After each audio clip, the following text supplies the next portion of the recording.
Throughout the violent rise and collapse of countless empires across European history, one nation repeatedly refused to disappear forever from the map. Entire kingdoms vanished permanently after devastating wars, but Poland somehow continued returning after every catastrophic destruction forced violently upon its exhausted people. Foreign rulers repeatedly gathered around massive tables to divide Polish territory, as if the country were nothing more than conquered property. They erased borders, changed governments, destroyed cities, and believed they had finally ended the existence of the Polish nation forever. Yet ordinary Polish families secretly carried their language, religion, traditions, and identity through generations filled with occupation, fear, and unbearable suffering. Children were punished brutally for speaking Polish inside classrooms controlled entirely by foreign powers determined to erase their national memory completely. Priests, teachers, writers, and resistance fighters continued protecting the culture, even when prisons, executions, and exile waited directly beyond every corner. This story is not simply about wars, borders, or kings fighting endlessly across Europe, but about an entire population refusing psychological defeat. Every empire that proudly celebrated the destruction of Poland eventually collapsed itself beneath the enormous weight of its own brutality and arrogance. But after centuries of invasion, occupation, massacres, and political disappearance, Poland still survived and continued standing proudly before the modern world today.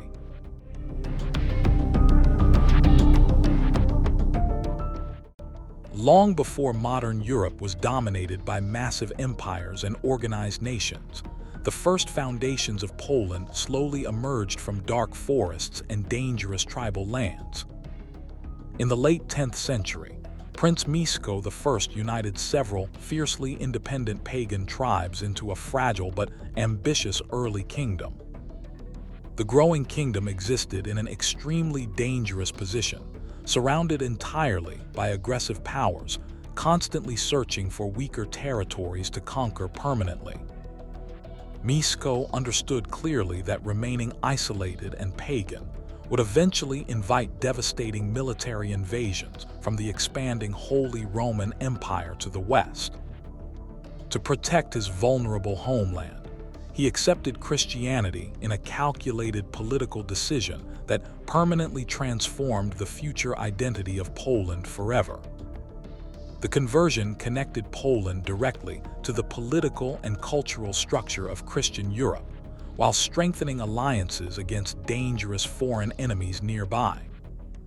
Life inside the young kingdom remained brutally difficult because survival depended completely upon strong walls, sharp swords, and disciplined warriors prepared constantly for war. Villages expanded slowly across muddy frontiers, while heavily armed riders defended trade routes from raiders, bandits, and violent foreign incursions during every season. Over time, powerful stone castles gradually replaced fragile wooden defenses as the early Polish rulers strengthened their authority across increasingly larger territories. But beneath this growing stability, dangerous rivalries inside the royal family were already quietly preparing the first catastrophic collapse of the young kingdom.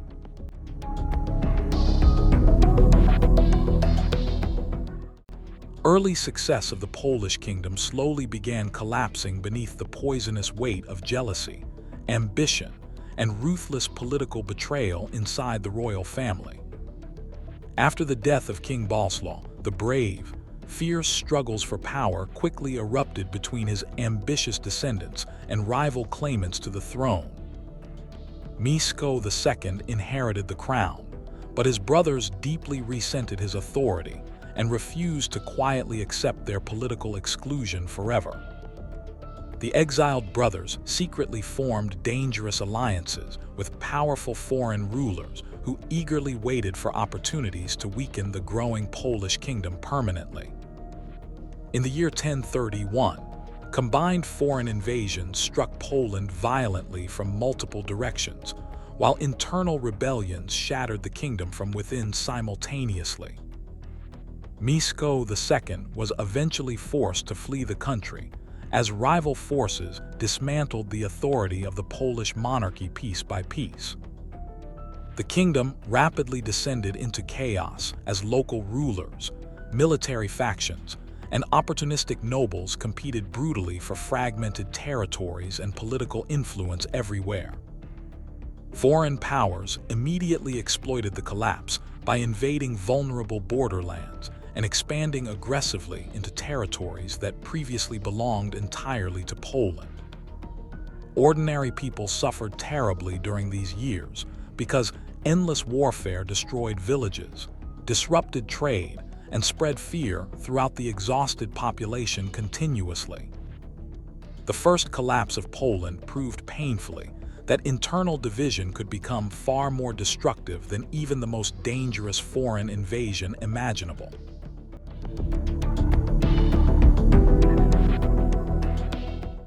Nearly 2 exhausting centuries, the fractured territories of Poland remained politically divided and dangerously vulnerable to both internal conflicts and aggressive foreign invasions.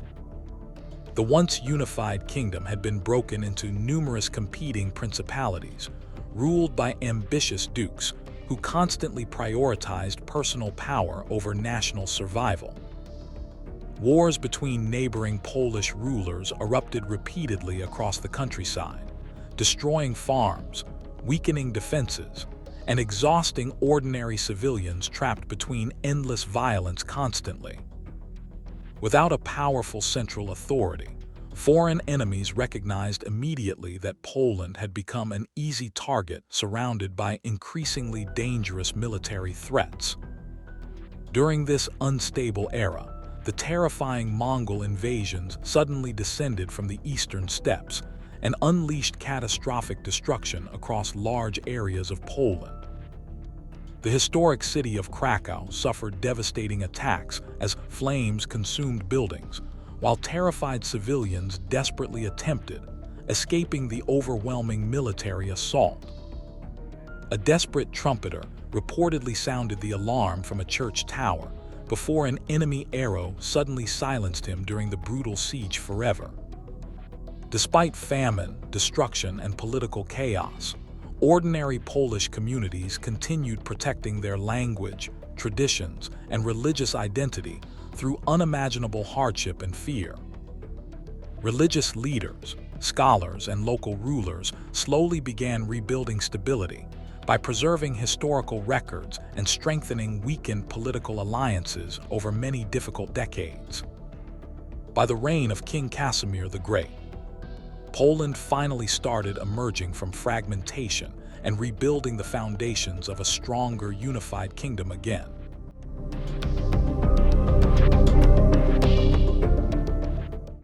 Surviving generations of division and invasion, Poland finally entered a remarkable period of recovery through a powerful alliance with neighboring Lithuania. The political agreement began when the Lithuanian ruler Jagiela accepted Christianity and married the young Queen Jadwiga of Poland officially. This historic union created the Polish-Lithuanian Commonwealth, one of the largest and most influential political powers in all of Europe during that era. The enormous Commonwealth stretched across forests, rivers, cities, and fertile farmland, connecting many cultures, languages, and important trade routes together successfully. Unlike many European kingdoms controlled entirely by absolute monarchs, the Commonwealth developed a unique political system involving elected kings and influential nobles. Religious minorities escaping persecution elsewhere in Europe often found relative safety and greater tolerance within the expanding borders of the Commonwealth peacefully. The legendary Polish winged Hussars became internationally feared because of their discipline, speed, and devastating battlefield charges against enemy armies repeatedly. Their powerful cavalry formations shattered enemy defenses during major military victories that protected the Commonwealth from dangerous foreign invasions for many decades. Major cities flourished economically as scholars, merchants, scientists, and artists contributed to a prosperous cultural golden age across the entire Commonwealth. Yet beneath this extraordinary prosperity, political divisions and selfish noble interests were already slowly weakening the foundations of the powerful Commonwealth from within.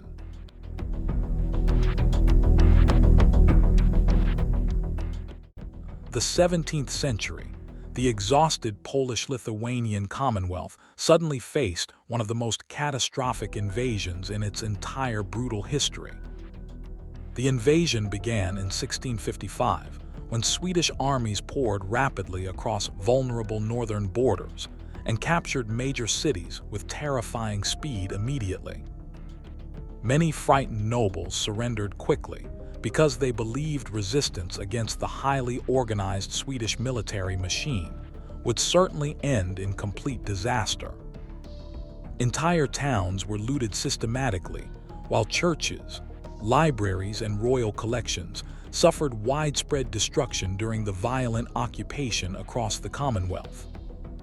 The countryside descended into famine and disease as terrified civilians wandered through ruined farmland, searching desperately for food, shelter, and surviving family members. Historians estimate that millions of people died during this horrifying conflict through warfare, starvation, disease, and widespread social collapse across Poland completely. The occupation became psychologically devastating because many people believed permanently that the once powerful Commonwealth would never recover from such destruction again. However, resistance slowly began forming around the fortified monastery of Jasna Gora, where defenders refused firmly to surrender against overwhelming enemy pressure. The successful defense of the monastery inspired a nationwide uprising that gradually pushed Swedish forces backward across devastated Polish territories afterward. Although Poland survived the invasion, the Commonwealth emerged permanently weakened and increasingly vulnerable to future enemies surrounding it from every direction.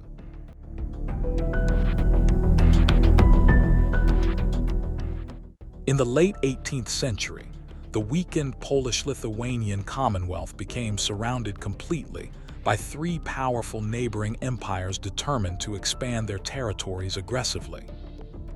Years of political corruption and internal paralysis had severely weakened the Commonwealth, while neighboring monarchies strengthened their armies, economies, and centralized governments continuously.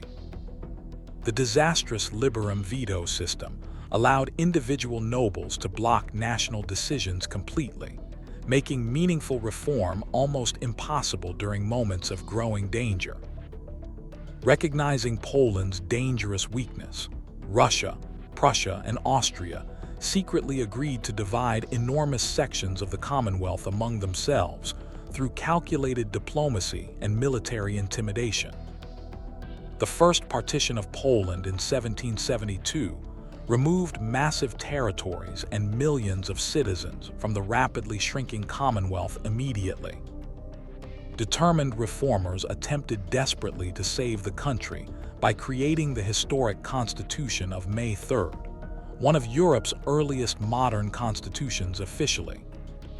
The neighboring empires viewed these reforms as a direct political threat and immediately prepared military intervention to crush Polish independence permanently once again. After additional invasions and military defeats, the second and third partitions erased nearly all remaining Polish territory from independent political control entirely. In 1795, the sovereign state of Poland disappeared officially from the political map of Europe after centuries of complicated struggle and survival. Although the Polish state vanished politically, millions of ordinary people continued preserving their language, religion, traditions, and national identity beneath foreign occupation afterward.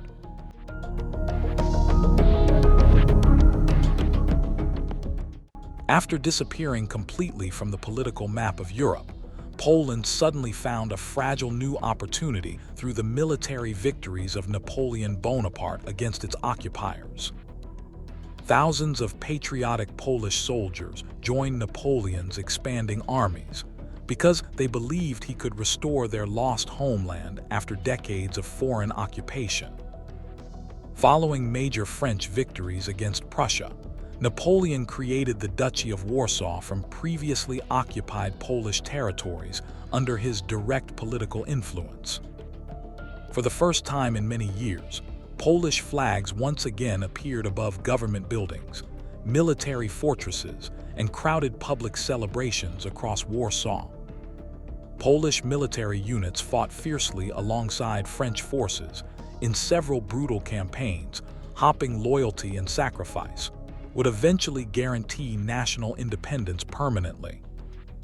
Many Polish soldiers followed Napoleon during the disastrous invasion of Russia, where freezing temperatures and starvation destroyed entire military formations mercilessly during retreat. The catastrophic collapse of Napoleon's empire shattered Polish hopes once again, as victorious European powers prepared another political reorganization of the continent entirely. During the Congress of Vienna in 1815, powerful monarchies dismantled the Duchy of Warsaw and redistributed Polish territories under renewed foreign domination. Poland disappeared politically once again, while Russian influence expanded heavily across former Polish lands during the difficult decades that followed immediately afterward. Despite repeated disappointment and military defeat, the Polish population continued believing stubbornly that national independence would eventually return again, someday through sacrifice and resistance.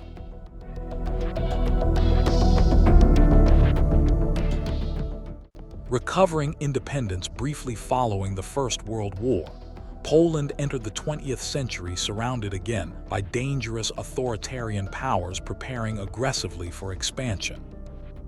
In August 1939, Nazi Germany and the Soviet Union secretly signed the Molotov-Ribbentrop Pact, dividing Eastern Europe into separate spheres of political control.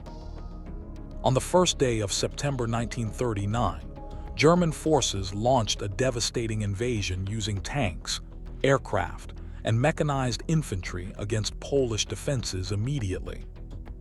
Polish cities suffered relentless aerial bombardment as terrified civilians searched desperately for safety beneath collapsing buildings and burning streets during the chaotic attacks. 17 days later, the Soviet Red Army invaded eastern Poland simultaneously, trapping the exhausted Polish military between two overwhelming invading powers completely. The occupation that followed became one of the most horrifying periods in Polish history as millions faced executions, deportations, imprisonment, and systematic persecution. Nazi authorities established concentration camps across occupied Poland, where countless innocent people were murdered through industrialized genocide and brutal forced labor systematically. Despite overwhelming brutality, the Polish underground resistance organized secret schools, intelligence networks, and armed operations beneath occupied cities throughout the war continuously. In 1944, the Warsaw Uprising erupted violently, as resistance fighters attempted liberating the capital before Soviet forces could seize political control entirely. By the end of the Second World War, Poland had suffered catastrophic destruction, enormous civilian losses, and another painful loss of true national independence afterward.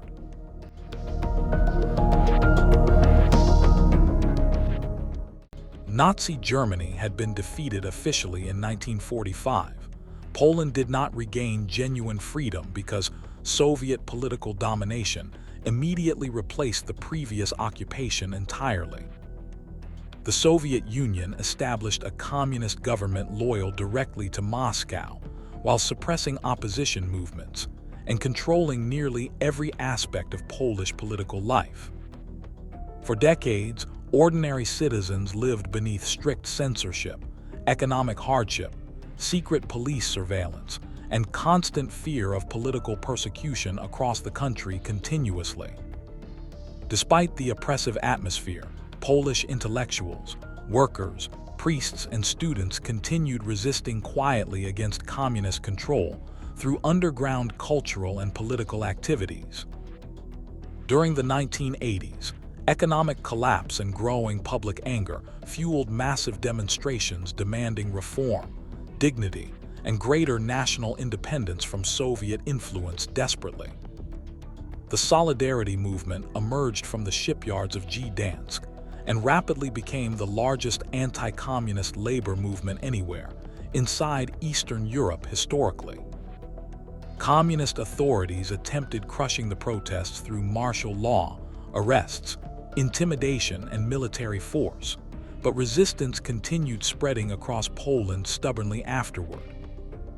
As the Soviet Union weakened during the late Cold War, Poland finally negotiated peaceful democratic reforms that ended decades of communist political domination successfully.